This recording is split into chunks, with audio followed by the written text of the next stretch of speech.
വൈജ്ഞാനിക രംഗത്ത് കുട്ടികൾക്ക് ഗവേഷണാഭിരുചിയും പുറംവാതിൽ പഠനവും സാധ്യമാകുന്നതിന് സമഗ്ര ശിക്ഷ കേരളം നടപ്പിലാക്കുന്ന സ്ട്രീം ഹബ് സ്കൂൾ കണ്ണൂർ ജില്ലാതല ഉദ്ഘാടനം ചാല ഗവൺമെന്റ് ഹയർ സെക്കൻഡറി സ്കൂളിൽ രജിസ്ട്രേഷൻ പുരാവസ്തു വകുപ്പ് മന്ത്രി രാമചന്ദ്രൻ കടന്നപ്പള്ളി നിർവഹിച്ചു. ജില്ലാ പഞ്ചായത്ത് അംഗം KV ബിജു അധ്യക്ഷത വഹിച്ചു.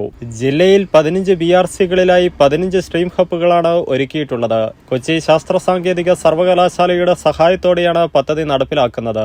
BRC പരിധിയിലെ മറ്റു വിദ്യാലയങ്ങളിലെ കുട്ടികൾക്കും പരീക്ഷണ നിരീക്ഷണങ്ങളിൽ ഏർപ്പെടാൻ സ്ട്രീം ഹബ് പ്രയോജനപ്പെടുത്താം. വിവിധ വിഷയങ്ങളെ സമന്വയിപ്പിച്ച് പഠിക്കാൻ കഴിയുമെന്നതാണ് സവിശേഷത.